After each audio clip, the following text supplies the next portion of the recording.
la conscience de ma condition. Je suis un fils d'ouvrier et de ménagère. Je viens de la terre paysanne et bien de l'Afrique camerounaise. Je n'ai jamais oublié que je viens de là. Il s'ensuit que je m'efforce toujours d'être à l'aise autant dans un palais que dans une chaumière, dans un hangar que dans un château. Je m'efforce d'être à l'aise. Alors, il y a des gens qui sont aigris, qui sont fâchés avec la vie et qui sont haineux envers ceux qui sont un tant soit peu heureux. Regardez, vous êtes au courant de certains des malheurs qui me frappent. Monsieur Macron a mis la main sur tous mes biens. Il a mis la main sur tous mes biens et mes avoirs économiques. Il m'a dépouillé de mes comptes bancaires. Il m'empêche même de percevoir des revenus en France. Il a même poussé les ridicules jusqu'à dire que la seule somme qu'il m'autorise d'avoir en France pour nourrir ma famille et me nourrir moi-même, c'est 1 000 € au total pour 6 personnes. Ce qui ne peut même pas payer un seul véritable loyer de crédit immobilier, ce qui ne peut même pas nourrir en fait 2 adultes aujourd'hui en France. D'accord? Je prends cet exemple-là, mais Macron, lui, il dit ça. Il fait cette méchanceté à ma personne. Il fait cette méchanceté contre ma famille. Pourquoi voulez-vous que je m'aligne sur la méchanceté de cet homme et que je passe ma journée à être triste et à être fâché? Je suis fâché, je suis en colère, je suis révolté contre l'injustice. Mais ça ne doit pas aspirer la totalité de mon existence. Voilà pourquoi, là, par exemple, à Bamako, je m'efforce de reprendre une activité sportive, reprendre une activité artistique. J'ai toujours eu une activité culturelle puisque je suis un créateur né. Et puis, je ne perds jamais le contact des couches sociales populaires. Où que je vive dans le monde, je connais toutes les catégories sociales et je les visite d'une manière ou d'une autre. C'est tout cela qui vous permet de demeurer équilibré. C'est tout cela qui vous permet de ne pas prendre, pour ainsi dire, la grosse tête. C'est tout cela qui vous permet de ne pas vous couper de la vie concrète des gens. Parce que c'est quand vous défendez par exemple la cause d'un peuple et que vous ne preniez pas la peine de le connaître, que vous ne fassiez pas un effort de vivre avec lui, vous finissez par être complètement, en réalité, déconnecté, abstrait et inefficace dans votre démarche. Donc, je dis ces choses-là pour répondre à certaines remarques.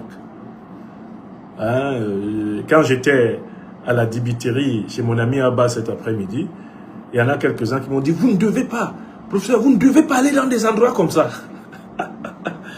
Moi, je me bats pour que les leaders, les militants, les activistes, les intellectuels connus, les hommes et les femmes politiques, les hommes, les femmes d'État africains, aillent dans des endroits comme celui-là. Regarde le contact avec les petits commerçants. Nous avons le droit de vivre librement chez nous en Afrique. Je veux aller chez le réparateur de chaussures. Si ça me plaît d'y aller, je dois pouvoir y aller. Nous devons organiser nos sociétés de telle façon que ceux qui font de la politique, ceux qui font de l'argent, les grands milliardaires, continuent à vivre avec le peuple. Au lieu de créer des enclos, des enclaves. Et de fabriquer donc une élite finalement artificielle. Une élite qui est coupée, qui ne vit pas avec le peuple. Il faut vivre avec le peuple. Bon, alors, je ferme cette parenthèse parce que je voulais un peu répondre. J'ai vu quelques remarques de mes amis, des gens qui m'aiment bien. Ah, n'allez pas là-bas, n'allez pas ici. Écoutez, ça fait un moment que je vais.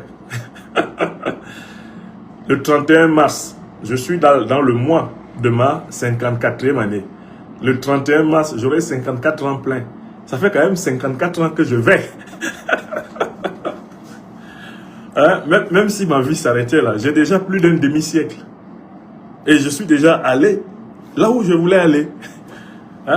Je ne suis pas un frustré de la vie. Parce que je sais tirer de chaque situation dans laquelle je vis le meilleur parti. Et voir ce côté positif des choses qui permettent d'affronter la dureté du temps. Il faut pratiquer cet art de vivre. Il faut aimer la vie. Il faut cultiver la joie. Il faut cultiver l'amitié. la solidarité, la convivialité. Dans toute la mesure du possible, il faut cultiver l'hospitalité. Toutes ces choses-là permettent à un homme de demeurer humain. Et quand un homme perd ces liens simples, qui sont pourtant les plus profonds, cet homme-là devient inhumain. Il se croit parfois même surhumain, mais en fait, il devient infrahumain. Car il ne ressent plus les vibrations fondamentales de l'espèce à laquelle il appartient. Alors, très bien. Venons à mon sujet principal ce soir. J'ai ouvert ces 3 plateformes, TikTok, YouTube et Facebook, pour vous parler d'une observation que j'ai faite concernant 2 personnalités politiques que nous connaissons tous, je crois. L'actuel président américain, Donald Trump, et l'actuel président fantoche de la Côte d'Ivoire, Alassane Dramane Ouattara, que j'appelle affectueusement le satrape reptilien venu de Sendou pour troubler la paix des Ivoiriens et ayant renié notre belle terre burkinabé de Sendou dans l'espoir de troubler toute l'Afrique avant d'être bientôt dégagé. Entre Donald Trump et Alassane Ouattara, il y a un parallèle extraordinaire. Et qu'il faut faire. Qu'est-ce qu'ils ont en commun, ces 2 personnalités, ces 2 hommes politiques? Alors d'abord, ils ont en commun le fait qu'ils ont le même Dieu. Alassane Dramane Ouattara et Donald Trump ont le même Dieu. Leur Dieu, c'est l'argent, la gloire de ce monde. On appelle ce Dieu symboliquement le veau d'or. On peut encore l'appeler Moloch. Ce sont tous les 2 des serviteurs attitrés de la matière, c'est-à-dire des choses. Ils sont passionnés par le bling-bling, le clinquant. Ils considèrent que le but de leur existence, c'est d'accumuler tous les jours beaucoup d'argent. D'acheter avec cet argent des choses qui leur permettent de briller matériellement. Ils ont consacré leur vie au culte de l'accumulation du pouvoir matériel. On a demandé un jour à Donald Trump, l'actuel président américain, s'il espérait aller au paradis. Sur le coup, il a été honnête. Il a dit qu'il serait très surpris de se retrouver au paradis. Ça, c'est la réponse de Donald Trump à un journaliste qui lui a demandé « Bon, vous vous présentez quand même souvent, parfois, comme un chrétien. Mais, monsieur le président Trump, est-ce que vous pensez qu'après votre mort, là, vous, le tout-puissant créateur des êtres, vous admettra au paradis ?» Réponse de Donald Trump. Je serais très embêté et très étonné de me retrouver au paradis. Et il a dit franchement. Paradoxalement, c'est peut-être ça qui peut sauver Trump. Parce que Trump sait et reconnaît qu'il est mauvais. Trump sait et reconnaît qu'il est méchant. Trump sait que pour l'argent, il est prêt à tuer les gens. Et il le dit. Vous l'entendez 1, 2, 3, dès qu'il a un problème avec le dirigeant d'un pays, vous entendez toujours un mot qui échappe à la bouche de Trump. As you know, we have to make a deal. If he accepts to make the deal, then we will have no problem. But if he's not accepting to make a deal, and I think he will have a lot of problems, a lot of troubles. 1, 2, 3. Donald Trump dit toujours, quand il veut s'attaquer à un pays, il dit que le dirigeant là, de ce pays pourrait ne pas avoir de problème s'il accepte de faire un deal avec lui, Trump. Mais s'il n'accepte pas de faire un deal, il aura des problèmes. Trump est un dealer. C'est-à-dire, c'est quelqu'un qui se promène dans le monde entier avec un seul objectif, s'en mettre plein les poches. Et bien sûr, enrichir la puissance américaine, enrichir le lobby militaro-industrialo-financier qui a fait sa promotion et qui l'a installé au pouvoir. Donald Trump assume cela. Il assume cela vraiment sans la moindre... Donald Trump assume cela sans le moindre complexe. Alassane Dramane Ouattara a exactement le même Dieu que Trump. Et c'est un adorateur du Dieu de ce monde. Alassane Ouattara considère que le but de l'existence humaine, c'est d'accumuler sans cesse. Et d'ailleurs, c'est pour ça que le président Gbagbo a dit un jour que les Ouattara, Alassane et sa femme Dominique, ne sont pas un couple politique, mais que c'est un couple d'entrepreneurs, un couple de businessmen.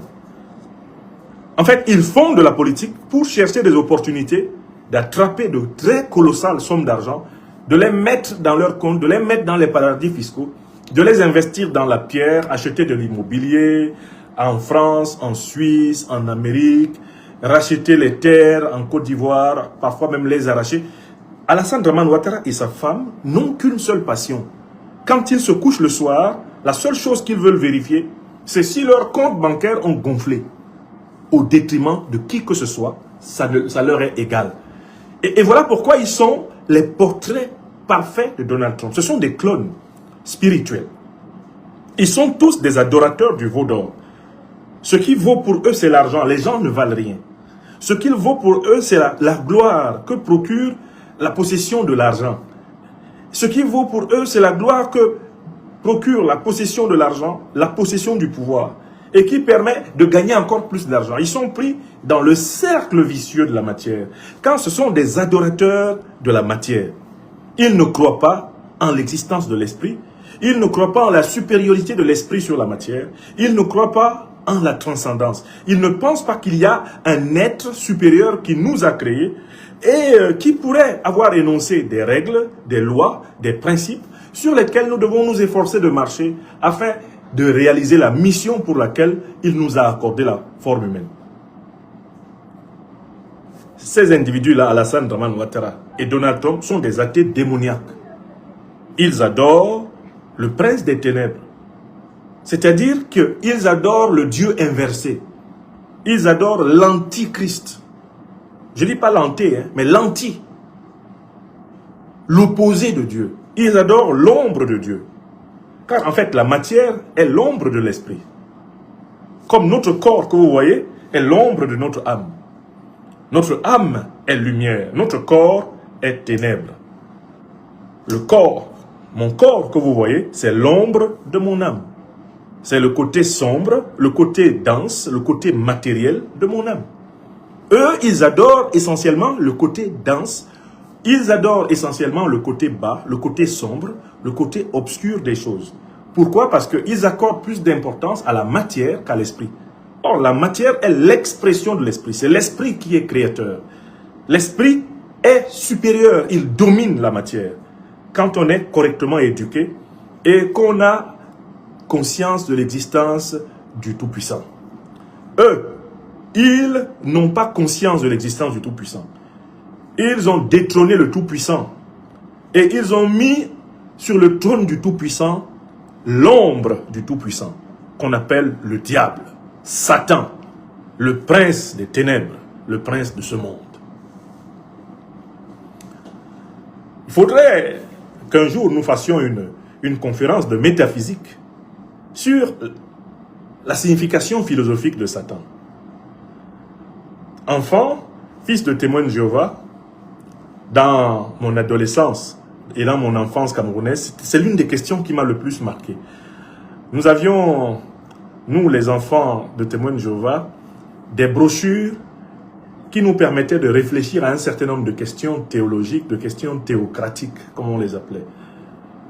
Et dans l'une de ces brochures, la question était la suivante: pourquoi Dieu permet-il le mal dans ce monde? Pourquoi Dieu permet-il le mal? Le mot-clé ici, c'est permet. Et j'ai passé une partie de mon enfance à réfléchir sur cette permission. Pourquoi Dieu permet-il le mal? C'est-à-dire, par exemple, pourquoi permet-il que nous mourions? Pourquoi permet-il que nous soyons malades? Pourquoi permet-il que nous soyons victimes innocentes d'actes méchants? Je crois que tout le monde parmi nous s'est posé cette question. Si Dieu existe, comment le mal est-il possible? D'ailleurs, cette question est au cœur de la philosophie de Leibniz. Il en traite dans le discours de métaphysique, il en traite dans la monadologie, il en traite vraiment dans ses essais de théodicée. On retrouve cette question au cœur de la philosophie d'Amadou Hampateba. Tout ce qui tourne autour de la figure de Kaïdara est une réflexion sur la signification, l'importance du mal. Et donc, on peut être tenté de penser que si le mal existe et que Dieu ne peut pas l'empêcher, c'est-à-dire que cela signifie que le mal est Dieu. Et c'est cela le satanisme. Je recommence. La tentation la plus répandue parmi les hommes, c'est de penser que si le mal existe, cela veut dire que Dieu l'a permis. Cela veut dire que Dieu ne l'a pas empêché. Cela veut dire que Dieu ne peut pas empêcher le mal. Cela veut dire que Dieu n'est pas Dieu. Cela veut dire que Dieu n'existe pas. Et par conséquent, c'est le mal qui est Dieu. Or, qui est la figure symbolique? Quel est le nom que l'on donne à l'entité qui commande aux œuvres des ténèbres? On l'appelle, eh bien, l'esprit du mal. On l'appelait Seth dans l'antique Afrique. On l'appelle Shaitan. On l'appelle Satan, eh bien, dans les différentes théologies monothéistes. Donc, il faut que vous compreniez que beaucoup d'hommes ont été convertis à Satan dès lors qu'ils ont été découragés par l'absence de Dieu. Ils ont déduit de l'absence de Dieu dans leur vie, l'absence apparente de Dieu dans leur vie, ils en ont déduit la conséquence que Dieu n'existe pas.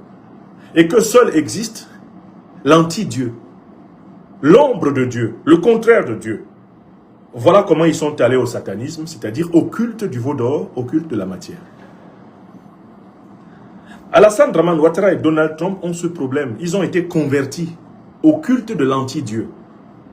Ils ont oublié le principe, l'être absolu, le tout-puissant, le très miséricordieux, qui a fait de l'homme une image, une pâle image de sa magnificence et de sa toute-puissance.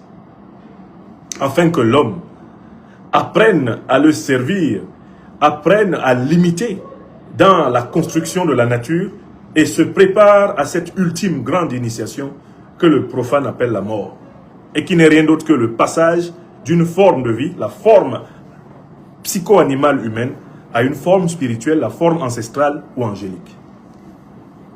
Ils ont oublié tout cela et ils croient, Alassane Dramane Ouattara comme Donald Trump, que tout se passe ici-bas. Ils sont convertis à l'ici-bassisme. Ce sont des ici-sois. Alassane Dramane Ouattara considère que du moment qu'il peut te tuer, prendre ton terrain, prendre tes immeubles, arracher tes comptes bancaires, il a atteint son objectif. Vous voyez, il y en a un autre en France, Macron. Macron est complètement converti à cela. Il peut arracher tes comptes bancaires, il peut arracher ta maison, il peut arracher ta vie, il peut détruire ta vie. Pour lui, il a atteint son objectif. Il n'y a pas pour lui une dimension transcendante autre que celle du pouvoir de la matière. Je prends le temps de vous expliquer cela pour que vous compreniez la psychologie de ces hommes et de ces femmes qui ont été corrompus par l'anti-Dieu, qui ont été corrompus par l'ombre de Dieu, qui ont pris la matière pour l'esprit et qui ont pris l'esprit pour de la matière. Quand le doigt pointe la lune, ces individus qui sont corrompus par le matérialisme le plus grossier, le plus vulgaire, le matérialisme le plus abject, le plus sombre, quand le doigt pointe la lune, ces individus-là regardent le doigt. Le but de l'existence humaine, à savoir sa réalisation spirituelle, est ignoré de ces gens. Donc, 1000 peuvent tomber à gauche, 2000 à droite, 10 000 à gauche, 10 000 à droite, 100 000, 1 million. Tant que ces gens continuent de voir leur compte bancaire prendre du poids, tant que ces gens continuent à exercer le pouvoir terrestre, tant que ces gens continuent à bénéficier de la gloire éphémère, eh bien, de l'existence humaine, pour eux, ils ont réalisé leur vie. Voilà pourquoi, comme je vous le disais tout à l'heure, Donald Trump n'envisage pas d'aller au paradis. Il sait qu'il n'est pas fait pour être admis dans une forme de vie spirituelle supérieure.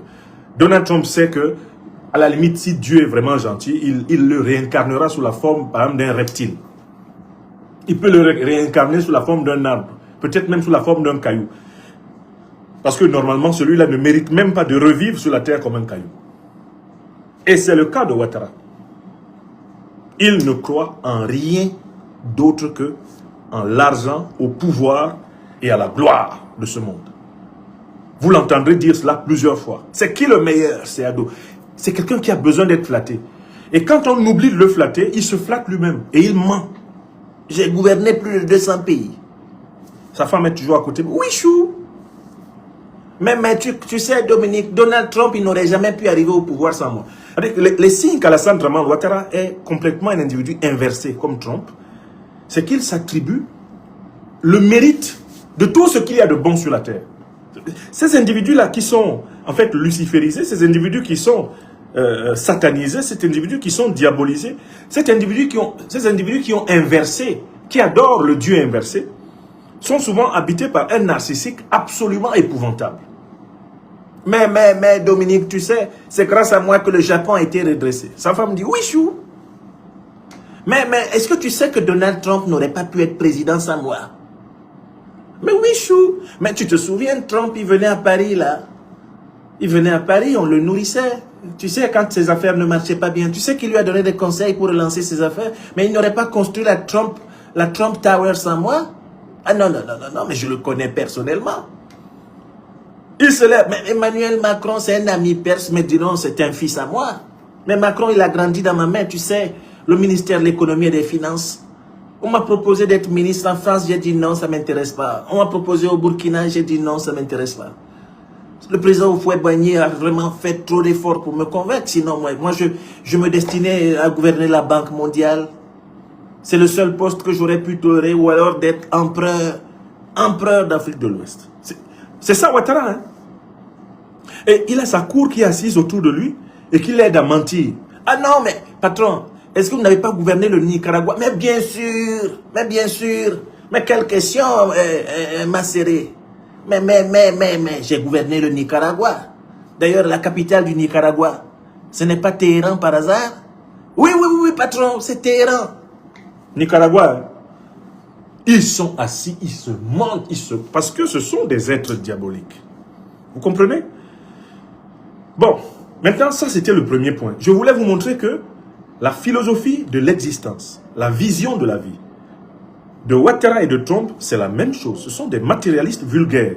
Ce sont des grossiers personnages dédiés essentiellement à l'accumulation des choses matérielles, à la gloire de ce monde, et entièrement dédiés à l'exhibitionnisme, au narcissisme, avant leur disparition probable et probablement définitive du plan de toute existence.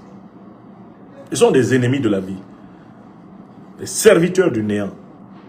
Ce sont des architectes du chaos. Trump, Ouattara, c'est ce qu'ils sont. Et voilà pourquoi quand vous passez à côté d'eux, il faut savoir à qui vous avez affaire. Bon. Alors, maintenant, non seulement ils ont la même psychologie, la même métaphysique, ils ont la même philosophie, la même idéologie, ce matérialisme vulgaire que je vous ai décrit, je crois en long et en large, et qui fait qu'en fait, ils évaluent toujours les gens par l'épaisseur de leur compte en banque. How much money does he make? If he has no money, this is not a person. I don't care. I don't care with these poor people, shithole people. I don't care with them. C'est comme ça que Trump parle des gens. Quand un Africain parle correctement anglais, monsieur s'étonne. Oh, where have you learned your English? Oh, this is wonderful. For an African, you speak a very good and accurate English. Hein? Il parle au président libérien. Le Libéria, un pays qui est une ancienne colonie fondée autour des esclaves noirs américains rapatriés en Afrique. Il félicite un président libérien de bien parler anglais. Vous voyez à quel point ils se fichent pas mal du monde, ces gens-là. Ils ne cherchent même pas à savoir ce que les gens pensent, ce que les gens sont réellement. C'est pas le plus important, c'est que eux ils banquent. Ils montent en puissance, Ils reçoivent la gloire, les flatteries, les honneurs. Ils courent après les honneurs. Regardez Donald Trump. I want that Nobel Prize. I think I should have the Nobel Prize. Il veut le prix Nobel. Une fois même, il était en train de discuter avec un champion, je crois pas, qui avait gagné une médaille. Il voulait voler ça pour partir avec. Les gens ont pensé que c'était une blague, mais si on ne l'avait pas vu, je crois qu'il est kleptomane. Il voulait voler ça pour partir. Oui. Tout ce qui est bon dans le monde, il faut que lui il ait ça. Donnez-moi. Et c'est Ouattara. Alassane Dramane Ouattara et sa famille ont accumulé une fortune irrationnelle et criminelle.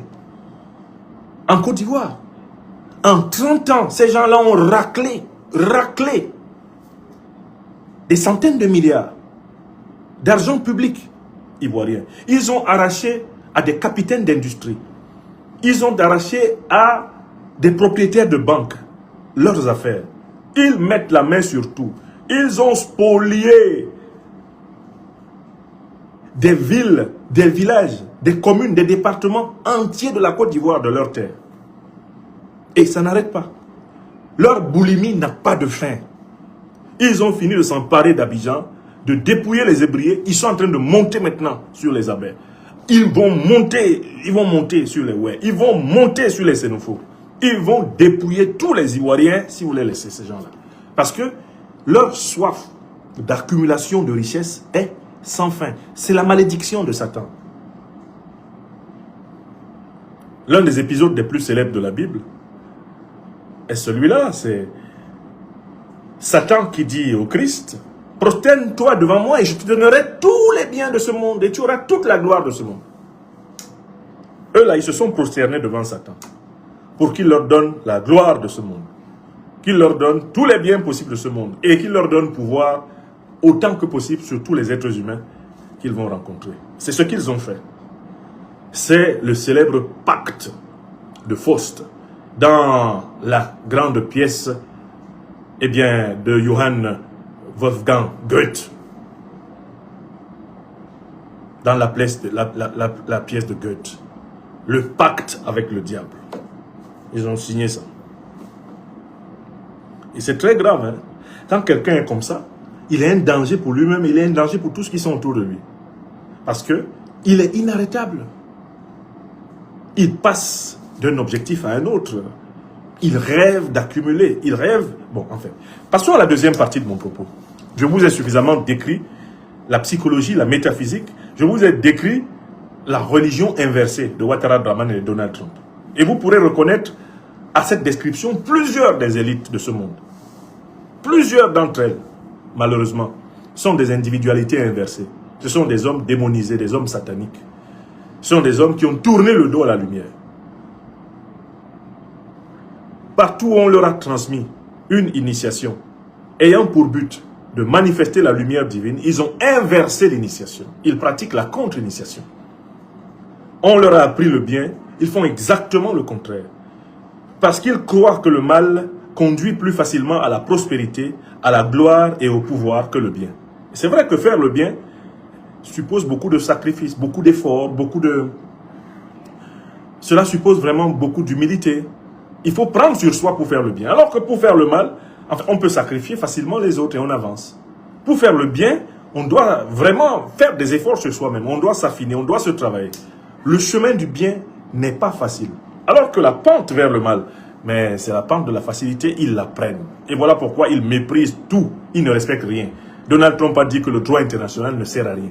C'est un type qui ne se rend même pas compte que le droit international, malgré ses imperfections, c'est la tentative des humains d'introduire l'esprit dans la matière des relations internationales. On peut critiquer le droit international comme un droit marqué par la domination de certaines entités. Mais on ne peut pas critiquer l'idée de droit international. On ne peut pas remettre en cause cette idée. Car remettre en cause cette idée, c'est alors donner complètement le monde à Satan. C'est donner le monde à la violence pure, à l'arbitraire. C'est donner le monde au chaos. Que de dire qu'il ne faut pas qu'il y ait un droit international. Donald Trump a dit, je m'en fous, le droit international n'existe pas pour moi. Tout ce qui existe est ma petite conscience, ma conscience à moi, moi Trump. Je fais ce que je veux. Et Ouattara, c'est pareil. Ouattara Dramane prend la constitution de la Côte d'Ivoire, il la met comme ça devant tout le monde. Qui connaît mieux cette constitution que moi? Qui connaît mieux cette constitution que moi? Qui a écrit cette constitution? Alassane Dramane Ouattara ignore l'existence d'un conseil constitutionnel supposé veiller à la constitutionnalité des lois et des actes qui sont pris. Confronter les décrets, les arrêtés, les ordonnances, confronter la réglementation subalterne à la mère des normes juridiques du système socio-politique et économique ivoirien, la Constitution. C'est le rôle du Conseil constitutionnel. Ouattara dit, je m'en fous, il n'existe pas, c'est moi. C'est moi qui connais le sens de la Constitution.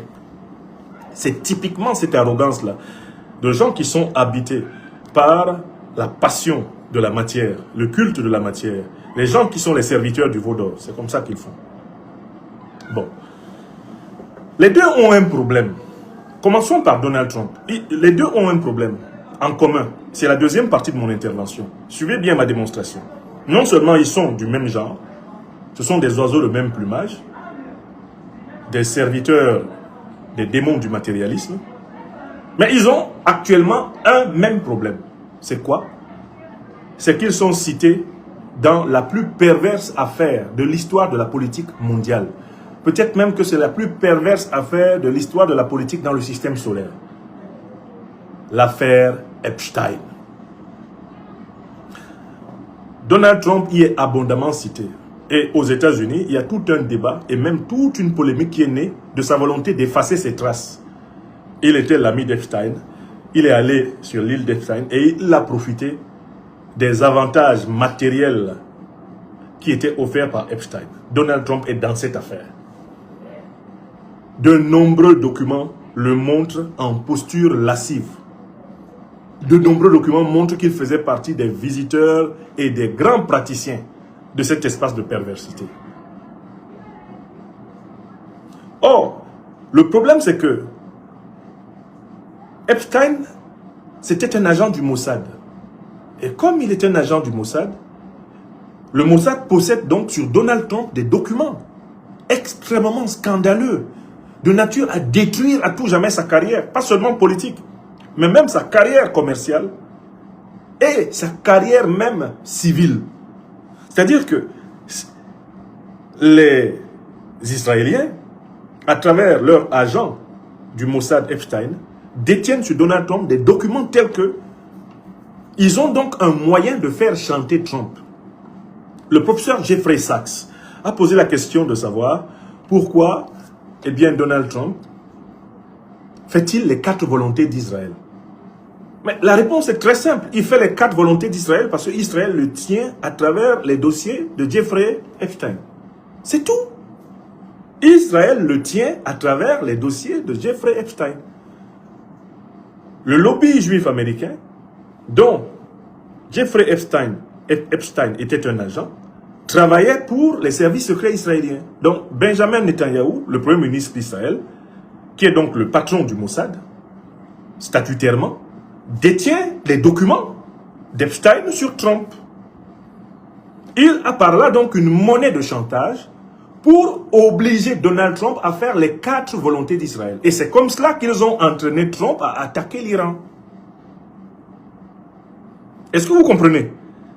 Si vous voyez Donald Trump prendre le risque de s'attaquer à l'Iran, alors que l'Iran, ce n'est pas le Venezuela, c'est même pas la Libye, c'est même pas l'Irak, c'est une puissance, l'Iran. Et on est en train de le voir depuis 48 heures. C'est vraiment une puissance, l'Iran.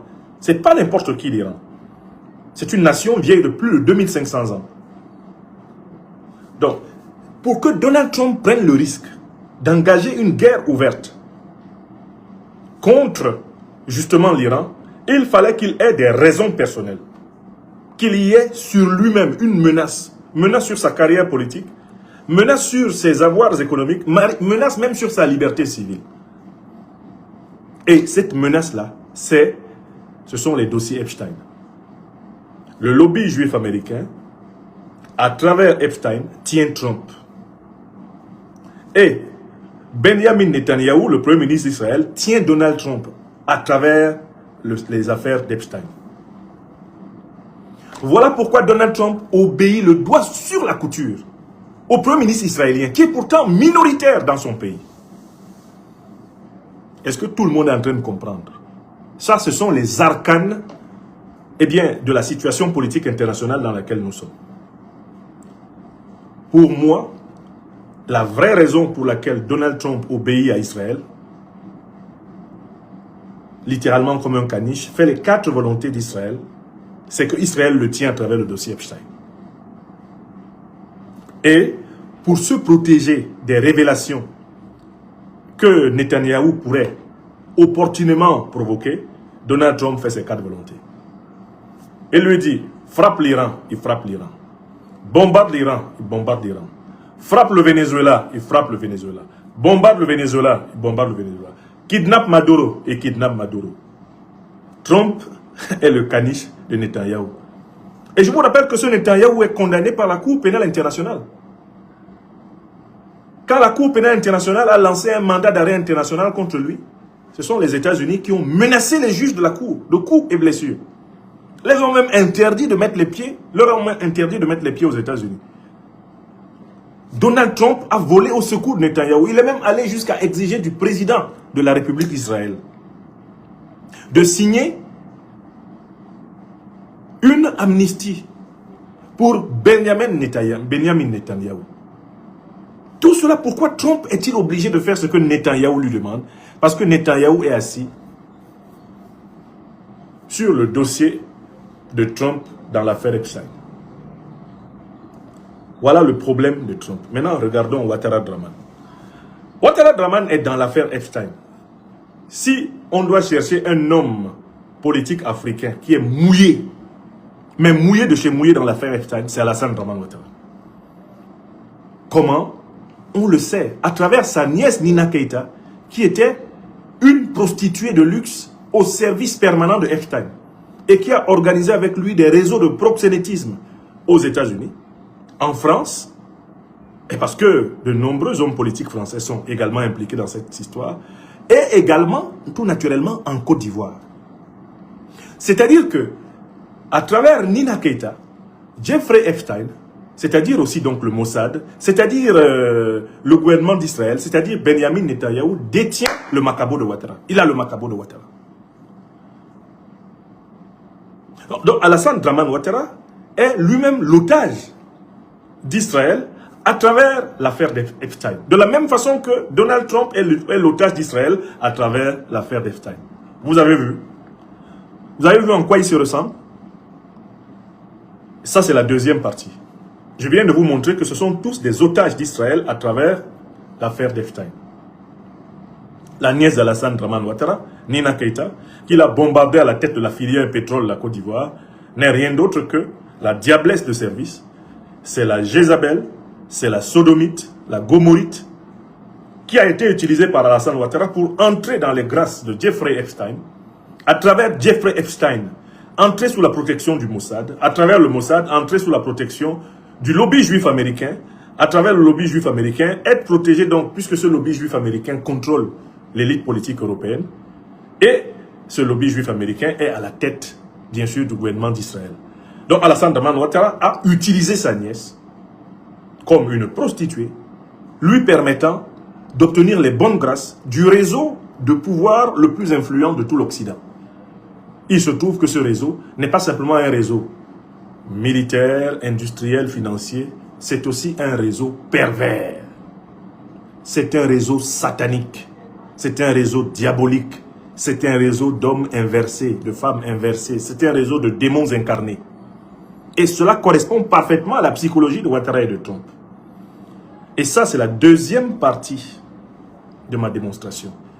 Alassane Draman Ouattara, comme Trump, comme beaucoup de dirigeants français, ça va sortir, ça va venir en France.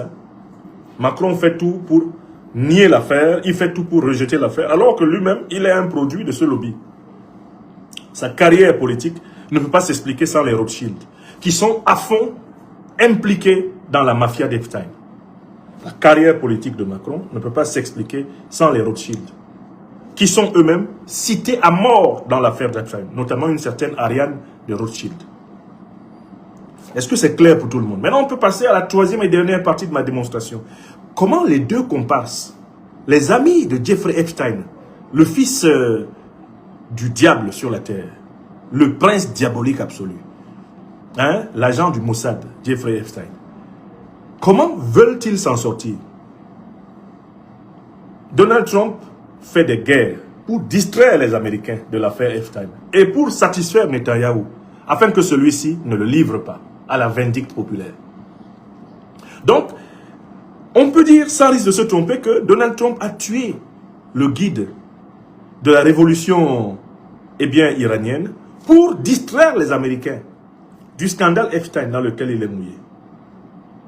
Et pour satisfaire Netanyahou, pour que Netanyahou ne sorte pas ses dossiers. Parce que Netanyahou a le macabo. Il a le macabo de Trump. Comme on dit à Douala. Yamou mamé, ayamewa. Osengibuam, Ojoua, Wadjolongoa, Yenormelongue.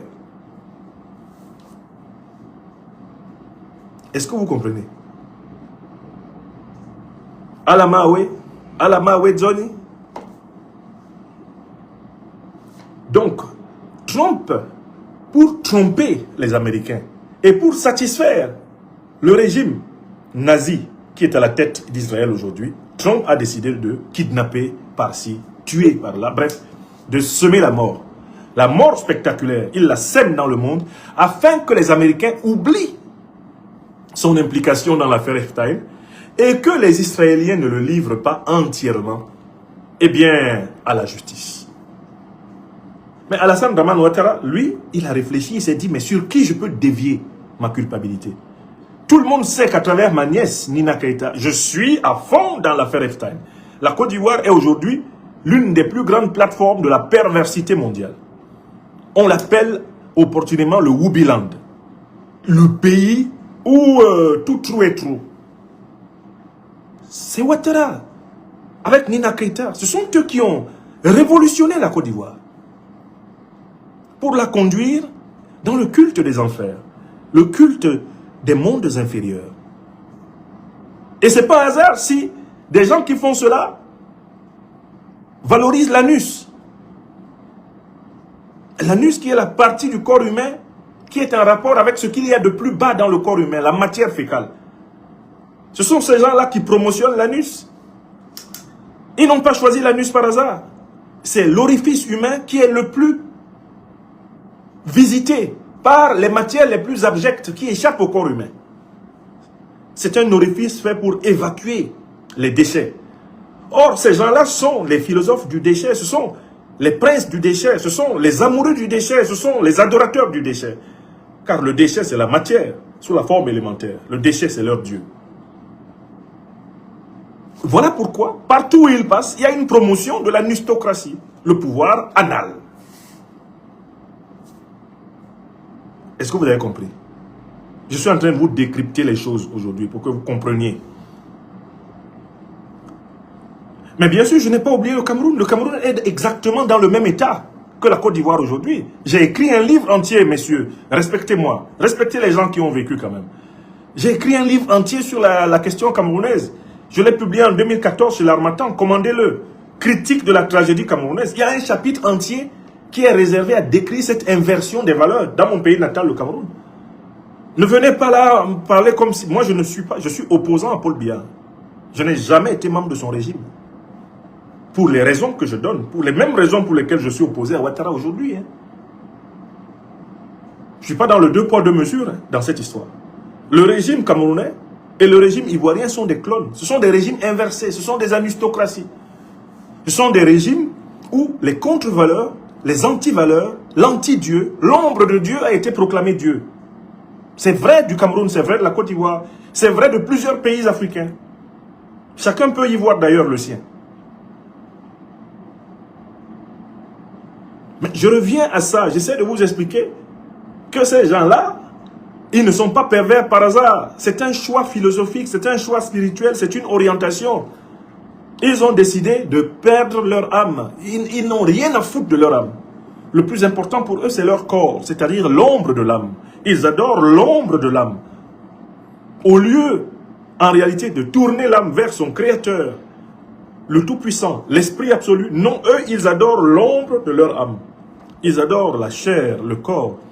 Et voilà pourquoi la partie la plus sale, la partie où les matières les plus viles, les plus malodorantes, la partie où les microbes les plus détestables sont expulsés par l'organisme, elle est celle dans laquelle eux, ils trouvent leur bonheur. Ce sont des gens qui sont contents de remuer la merde. Ils aiment la merde. Donald Trump s'est permis d'appeler les pays africains shithole countries. Alors que la véritable shithole country, c'est l'île d'Epstein, dont il était visiteur. C'est là-bas que les choses les plus merdiques que l'on ait pu concevoir sur cette terre se faisaient. Donc Trump, lui, il a choisi la voie de la guerre. La guerre contre le Venezuela, la guerre contre l'Iran, la guerre contre la Palestine. Partout il fait la guerre. Et il fait toujours la guerre sous les ordres du lobby juif américain et sous les ordres de Bibi Netanyahu. Alassane Draman Ouattara, c'est pareil. Il utilise les guerres pour distraire les Ivoiriens de sa nature réelle. Vous avez vu comment il était pressé de faire la guerre contre le Niger? C'est le même empressement. Il court après les guerres. Parce que tous ont besoin d'utiliser la mort des innocents comme voile de leur véritable crime interne dans l'espace politique de leurs nations respectives. Donald Trump court de guerre en guerre, en espérant ainsi ne pas être rattrapé par son passé epsteinien. Ouattara court de guerre en guerre pour les mêmes raisons. Il saute littéralement comme un oiseau fou d'une branche à une autre pour plaire à la France, pour plaire à la CEDEAO, pour plaire au deep state américain, pour plaire au lobby juif américain, pour plaire à Benjamin Netanyahu, pour plaire à Macron. Il saute de branche en branche, Ouattara. Mais qu'est-ce qu'on peut faire aujourd'hui pour qu'il soit content? Qu'est-ce qu'on peut faire pour qu'il... Et quand il se lève le matin, il n'a qu'une seule angoisse. Comment faire plaisir à la mafia france-africaine? Parce qu'il doit à cette mafia son existence, sa puissance, sa gloire. Il doit à cette mafia son aisance. Il doit à cette mafia la gloire, eh bien, de ce monde dans lequel il se baigne. Il faut que vous compreniez cela. Je vous parle pour que vous compreniez cela. Et que vous soyez vous aussi capable de l'expliquer autour de vous. Alors, Alassane Dramane Ouattara, quand il ne peut pas faire la guerre, parce qu'en réalité, il aime toujours faire la guerre par procuration, il faut que ce soit d'autres générations qui se sacrifient pour que lui les exerce le pouvoir. Il faut toujours que c'est quelqu'un qui s'affiche pour lui. Bon, Alassane Dramane Ouattara, comme il est très nul dans l'art de faire la guerre, puisque de toutes les façons, il se défausse toujours sur les autres pour la faire pour lui, et c'est une maladie qu'il a attrapée chez ses maîtres, les néocolonialistes français. Hein, ils mettent les tirailleurs africains devant, ils se mettent derrière. Après, quand les tirailleurs ont fini de faire la guerre et de la gagner, ils passent devant pour dire qu'ils ont battu les nazis. Ils n'avaient jamais battu les nazis. C'est la Russie, l'armée russe, l'armée rouge, ou plus précisément, qui a battu les nazis. Accessoirement, l'alliance anglo-américaine. Et bien sûr, les principaux soldats qui ont battu les nazis, ce sont les soldats africains. Ce sont eux qui étaient en première ligne. Les sous-officiers, les officiers blancs français étaient tous cachés derrière, bien planqués. Hein?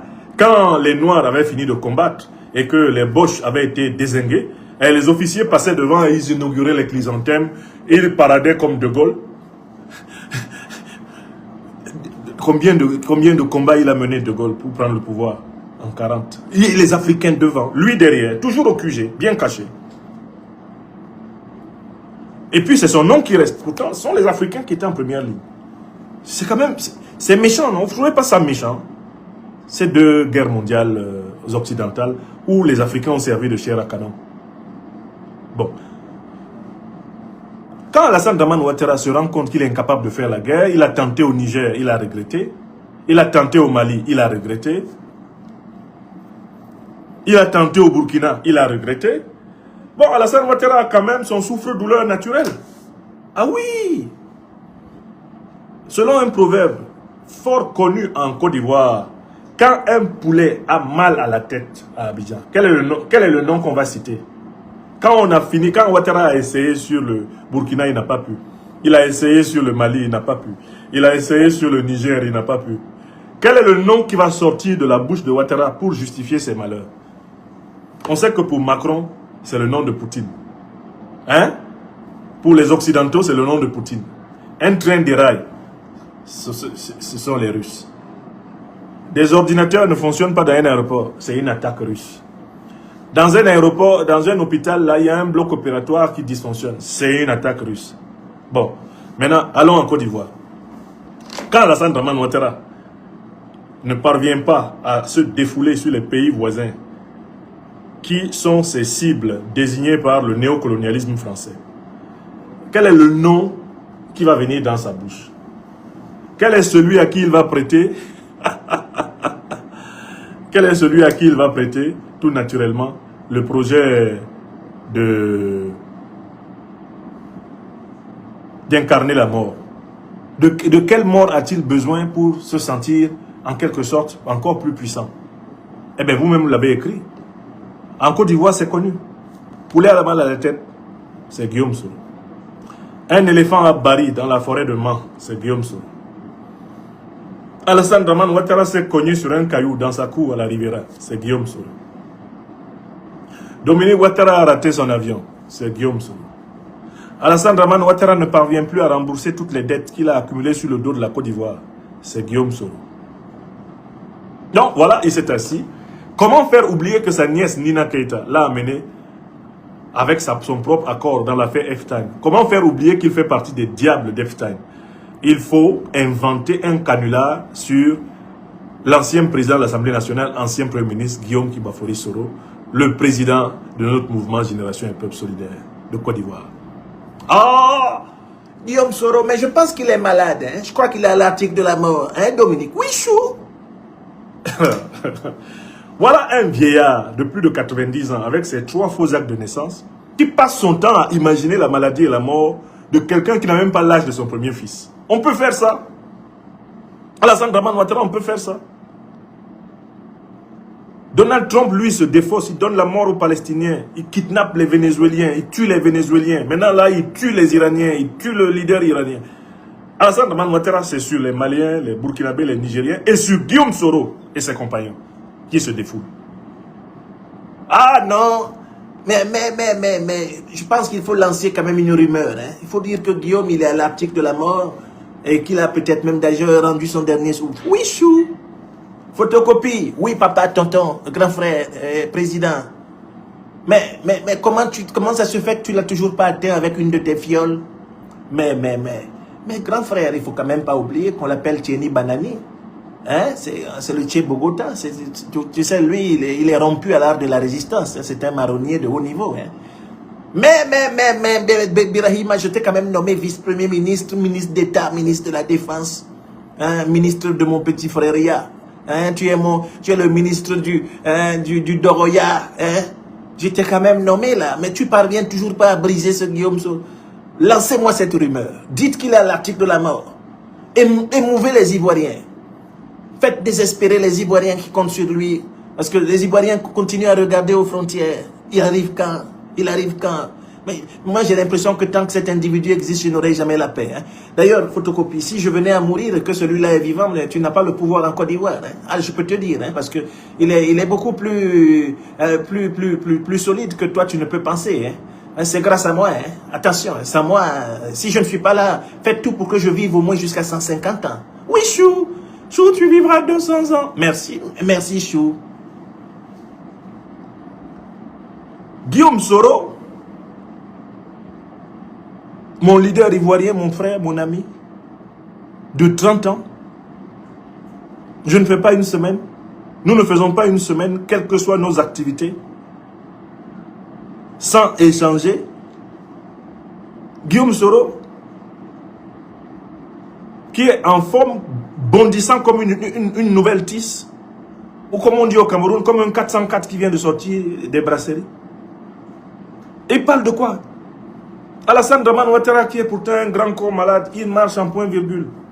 On voit son faciès asymétrique. C'est un homme hyper tendu. Il a déjà été opéré ici, là, à la base de son cou, de nodules cancéreux. Il a une maladie chronique de la sciatique qui explique sa démarche claudicante d'albatros baudelairien. Alassane Dramane Ouattara est un corps effervescent. Il doit soigner en permanence ses maladies du sang. C'est un individu terrabistouillé, rabiboché. Alassane Ouattara est un miracle médical permanent. Voilà pourquoi un de trois, il saute dans un avion pour aller se faire reconstituer, rapiécer, recoller à Paris, chez ses maîtres. Alassane Dramane Ouattara, c'est un véhicule fait de pièces détachées, démontées et remontées plusieurs fois. Même dans son cœur, là, il porte des stents. Il a des ressorts dans son cœur pour que ça fonctionne. Mais ça ne rend même pas son cœur doux. Malgré qu'on ait placé des ressorts, il est toujours méchant. Et c'est sur Guillaume Soro, qui n'a même pas encore atteint 54 ans. Il aura 54 ans le 8 mai. Le 8 mai 2026. C'est celui qui fait ses projets. Il est gravement malade. Mais dis donc, Guillaume, il a vieilli. Hein. Oh là là, qu'est-ce qu'il a fondu. Oh, le pauvre garçon. Oh là là. Bon, balancez la rumeur. Pour regarder l'hôpital qui se fout de la charité. Alassane Dramane Ouattara. Mais tout le monde voit très bien que c'est un miracle. C'est un miracle que ce type-là marche même encore. C'est un miracle. Tout le monde l'a vu tomber plusieurs fois dans les pommes sans obstacle. C'est quelqu'un qui tombe de manière spontanée. D'abord, c'est un individu antidaté. Il a 3 actes de naissance dans la même vie. Il n'a jamais avoué sa véritable nature, sa véritable personnalité. Il ne s'assume pas, il ne s'accepte pas. Et c'est lui qui met sur... Mais Guillaume Soro est plus jeune que David Ouattara, que je connais.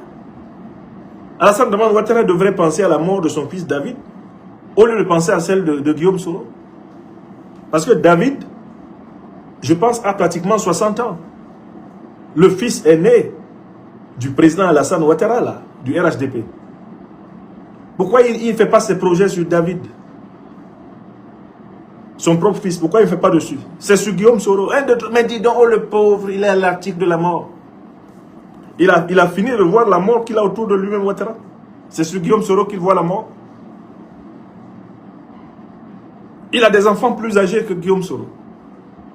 Il n'est pas pressé de voir leur mort, d'interpréter et d'imaginer leur mort. 1, 2, 3, il balance des boules puantes. Ah, il est entré dans un hôpital de Niamey, il ne tenait pas debout. Quel Guillaume Soro? Celui-là avec qui je parle tous les jours là. Donc en fait, c'est une manière d'échapper au dossier Epstein.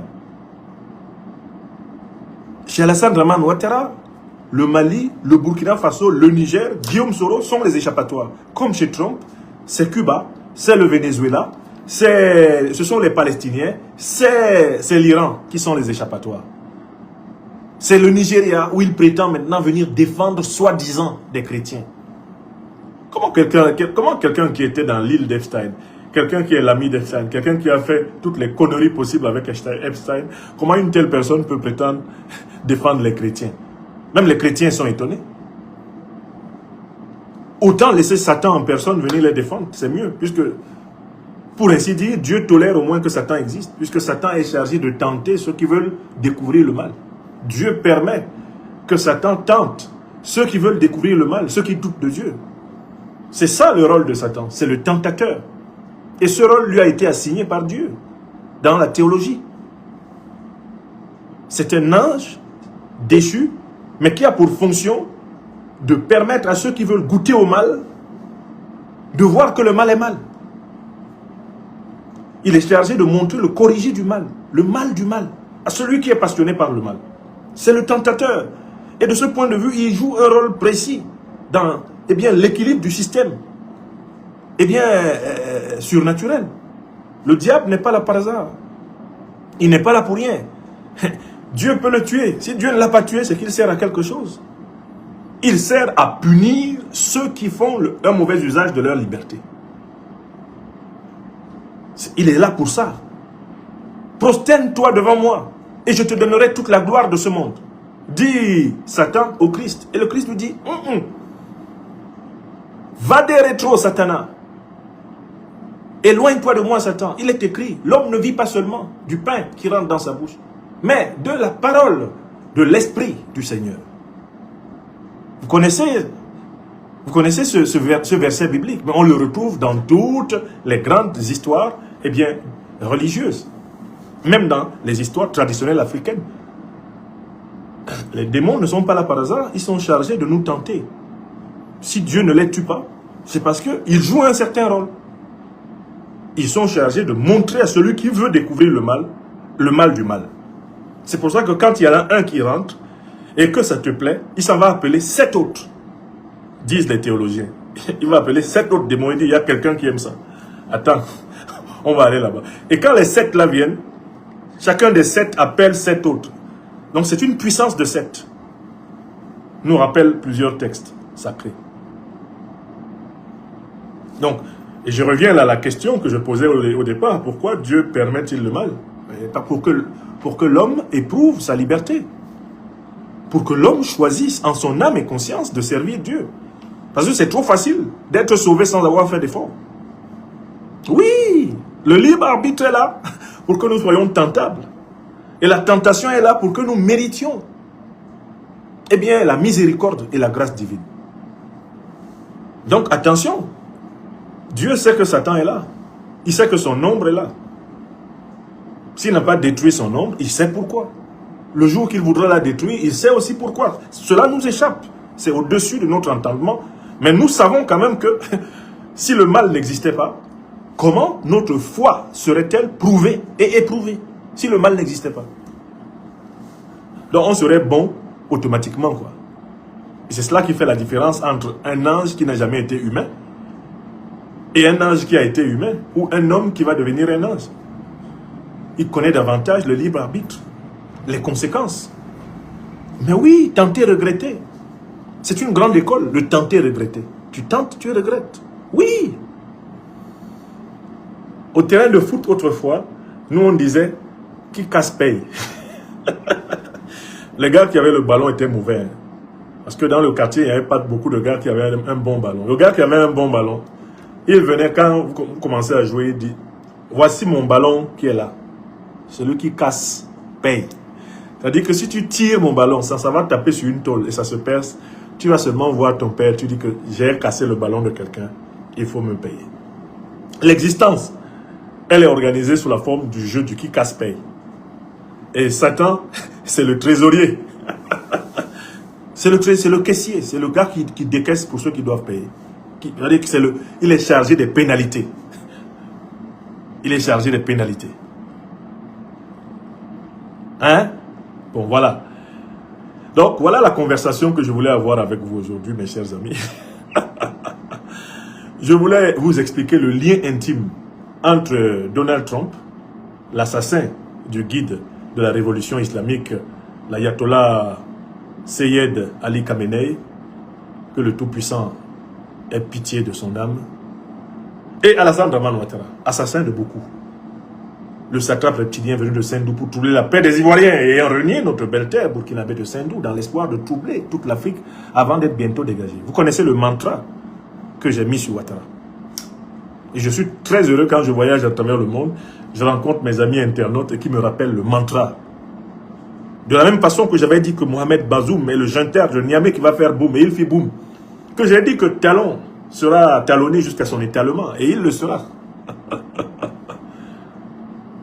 De la même façon, j'ai toujours dit qu'Alassane Dramane Ouattara, ce satrape reptilien, finira par être dégagé à l'issue de ses dernières tentatives contre l'Afrique. Quand il sera devenu l'ennemi de toute l'Afrique, il sera dégagé. Ce temps est venu. Donc moi, je vous ai vraiment montré le lien intime entre le comportement de Trump et l'affaire Epstein et le lien intime entre le comportement de Ouattara et l'affaire Epstein. Je vous ai notamment montré comment Ouattara bouc émissarise le Mali, le Burkina Faso et le Niger. Comment il bouc émissarise, bien sûr, tout naturellement, son souffre-douleur permanent, éternel, qui est pourtant le futur président de la République de Côte d'Ivoire, Guillaume Kibafori Soro. Qui vivra, verra. Qui vivra, verra. Qui vivra, verra. Car c'était la pierre, car c'était à l'arbre chargé de fruits que l'on jette autant de pierres. Cet acharnement d'Alassane Dramane Ouattara contre le leader des générations et peuple solidaire est le signe d'un choix destinal. Il a la responsabilité de réconcilier la Côte d'Ivoire du Nord et du Sud, de l'Est et de l'Ouest, en passant par celle du Centre, la Côte d'Ivoire des diasporas.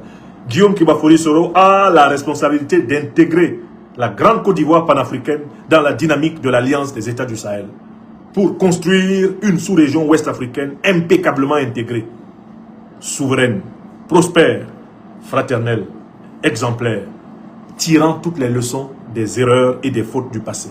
Parce que Guillaume Soro est un homme humble, capable d'autocritique. Il sait par quoi il est passé, il est conscient des erreurs et des fautes qu'il a pu commettre, et il est engagé à participer à tout ce qui sauvera la nation ivoirienne pour en faire un grand poumon de l'intégration africaine. Voilà la vérité. Quant à M. Trump, qui vient d'assassiner le guide de la révolution iranienne, eh bien, je crois que maintenant, il mérite le prix Nobel. Parce que bien souvent, le prix Nobel est donné à des gens qui ont fait de très mauvaises choses, mais qui s'applaudissent entre eux. Cela étant, Donald Trump lui-même a décidé d'accélérer l'effondrement de l'hégémonie occidentale.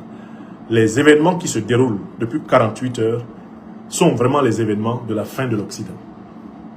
Et cette fin est inéluctable. elle aussi appartient à la loi de l'histoire. Elle aussi appartient à la loi de l'histoire.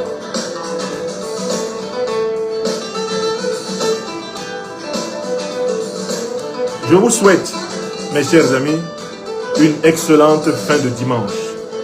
Il est presque 22 h à Bamako, en terre bénie africaine du Mali, lorsque je clôture ce programme en donnant la parole à mon ami personnel, Faso Ouattara, qui chante Tombouctou, la ville des 333 saints.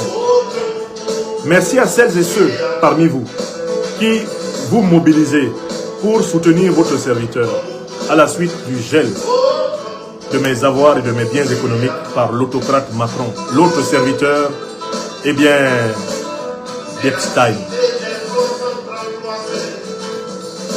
Vous avez à votre disposition sur ma page Facebook un lien GoFund pour ceux qui sont tout naturellement en Amérique, en Asie ou en Europe.